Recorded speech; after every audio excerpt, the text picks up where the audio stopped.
Rovnako chcem oznámiť Národnej rade, že vás budem informovať o obsahu správy, ktorá je dôverného charakteru.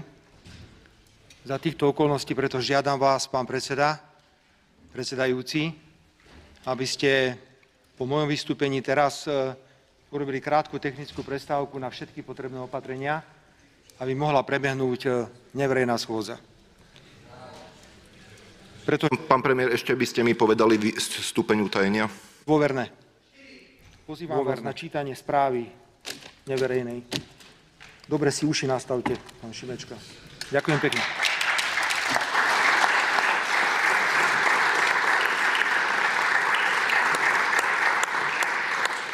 Ďakujem pekne, pán premiér. Vážené pani poslankyne, vážení pani poslanci, vzhľadom na to, že predseda vlády informoval o tom, že v rozprave bude uvádzať veci, ktoré tvoria predmet utajovaných skutočností so stupňom utajenia dôverné, v rokovaní 28. schôdze budeme pokračovať podľa paragrafu 18 odsek 2 prvej vety zákona o rokovacom poriadku a zákona číslo 215 z roku 2004 o ochrane utajovaných skutočností neverejnou časťou tejto schôdze, okrem hlasovania o podanom návrhu na vyslovenie nedôvery, ktoré vykonáme na verejnej časti schôdze. Žiadam zamestnancov kancelárie, aby vykonali potrebné opatrenie na zabezpečenie tohto neverejného rokovania, vrátane zamedzenia úniku informácií z rokovacej sály. V súvislosti s prípravou a realizáciou neverejného rokovania schôdze Národnej rady Slovenskej republiky mi dovolte upozorniť vás, že vyhláška NBÚ 336 z roku 2004 na ochranu rokovacích miestností, v ktorých sa prerokúvajú utajované skutočnosti, vyžaduje zabezpečenie proti aktívnemu a pasívnemu odpočúvaniu podľa stanovených zásad nasledovne. Rokovacia miestnosť, v ktorej sa prerokúvajú utajované skutočnosti, sa zabezpečí tak, že sa z nej vylúčia všetky technické, záznamové a komunikačné prostriedky, ktoré nie sú nevyhnutne potrebné na prácu s utajovanými skutočnosťami. Pri prostriedkoch nevyhnutne potrebných na zabezpečenie činnosti musia byť vykonané opatrenia na zabránenie neoprávnenej manipulácie s nimi. Z uvedeného dôvodu mi dovolte požiadať vás o dodržianie uvedenej zákonnej úpravy a dodržiavať zákaz vstupu do rokovacej sály s uvedenými prostriedkami v aktívnom stave. Zároveň mi dovolte požiadať o rešpektovanie pokynov pracovníkov strážnej služby, odboru obrany, bezpečnosti a ochrany a príslušníkov Úradu pre ochranu ústavných činiteľov, ktorí budú režimové opatrenia zabezpečovať. Ešte vidím 3 procedurálne návrhy. Pán poslanec Dubeci. Pán predsedajúci, bude to o kúsok viac, tak ak by ste mohli byť tolerantní voči otázkam. Ak tomu správne rozumiem, tak teraz bude prednesená správa a následne tá rozprava už bude ale verejná. Neverejná časť rokovania bude počas prednesu tej samotnej správy. Vzhľadom na to, že by poslanci mohli reagovať na veci, ktoré sú uvedené v správe a mohli by prezradiť utajovanú skutočnosť, bude celá rozprava v utajenom režime. Dobre, pán predsedajúci, pokračujem, prosím. Pán poslanec Grendel.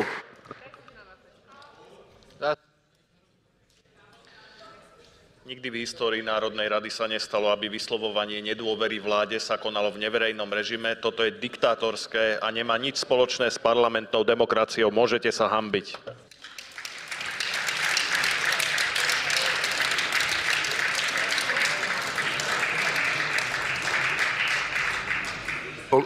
Kolíková. Ďakujem veľmi pekne, pán predsedajúci. Ja lenže máme teraz mimoriadnu schôdzu o vyslovovaní nedôvery vláde. To znamená, toho by sa predsa mali týkať všetky príspevky. Ak sa nezmení program schôdze, tak len toho. A ako vyplynulo aj od samotného navrhovateľa, nič také, ako takýto predmet utajovanej skutočnosti tam nie je. Rovnako aj z vyjadrenia premiéra vyplýva, že vedel na všetko reagovať. To znamená, nie je tu žiadny dôvod na to, aby tu prebiehala schôdza v inom režime. Nech sa páči, dajte si návrh na mimoriadnu schôdzu. Môže byť k tomu samozrejme iný režim, ale tu nie je žiadny predmet utajovanej skutočnosti. A keď je, tak chceme o tom počuť a vedieť, aký je tu súvis s návrhom na vyslovenie nedôvery vláde. S návrhom. Tu si nemôžete vymýšľať, čo je predmetom rokovania. Je to návrh, vy sa musíte držať iba neho. Takže ku ktorej časti, ku ktorému odseku, ja by som chcela presne vedieť, k čomu smeruje tá časť, ktorá má byť utajovaná skutočnosť, ktorej časti návrhu sa týka.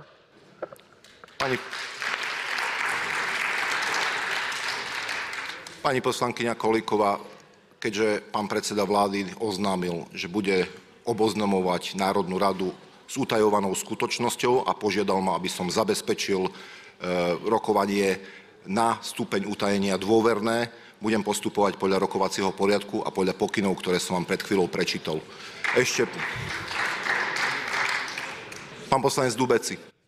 Pán predsedajúci, ale snáď prerokovaná vec má nejako súvisieť s tou tlačou, ktorú sme tu predniesli a vy ako predsedajúci by ste nejakým spôsobom mali zistiť, akým spôsobom to súvisí. Však nemôže sem prísť hociaký minister povedať, že ja poviem niečo utajované, tak koniec, zatvárame krám. To je aký šialený precedens pre budúcnosť, že keď sem hociaký minister povie, tak jednoducho ideme do neverejného režimu. A druhá vec, pán predsedajúci, a toto vás teda veľmi vážne prosím v tomto momente.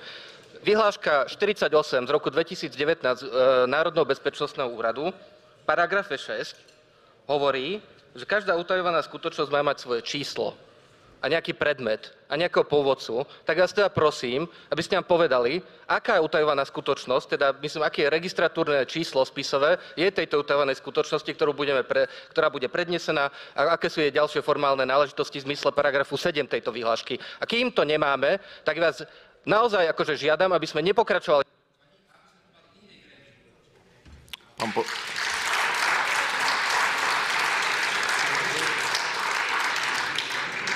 Pán poslanec Dubeci, ja neviem, ktorú časť utajovanej skutočnosti bude pán premiér čítať. On vás bude informovať o tom, s akou utajovanou skutočnosťou vás bude, o akej utajovanej skutočnosti vás bude informovať.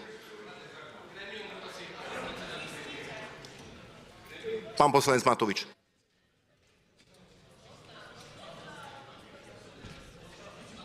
Pán poslanec Dostár. Pán predsedajúci, navrhujem, aby ste rešpektovali zákon o rokovacom poriadku, lebo paragraf 18 odsek 2 zákona o rokovacom poriadku, na ktorý ste sa odvolali, uvádza, že neverejné schôdze Národnej rady alebo ich časti sa konajú, ak sa na nich prerokúvajú veci, ktoré tvoria predmet utajovanej skutočnosti obchodného tajomstva, alebo ak to stanoví osobitný zákon.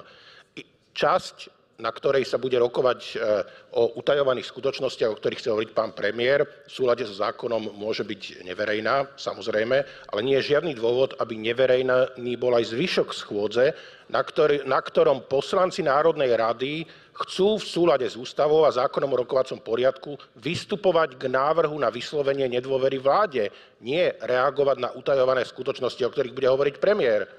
To je úplne absurdný výklad, s ktorým ste tu teraz prišli.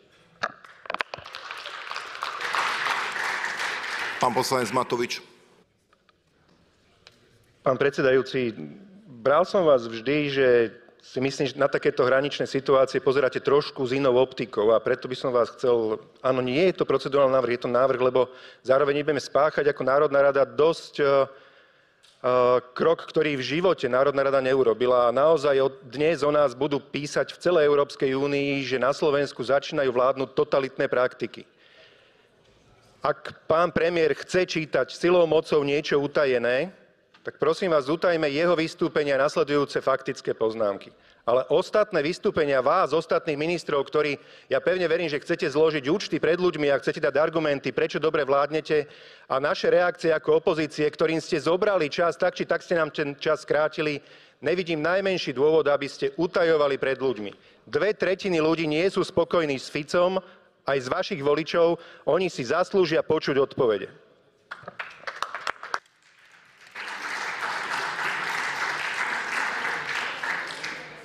Zvolávam poslanecké grémium. Prosím, aby ste všetci opustili rokovaciu sálu a zobrali si so sebou všetky svoje osobné a pracovné veci. Vyhlasujem prestávku do 11:15. Budeme pokračovať neverejnou časťou.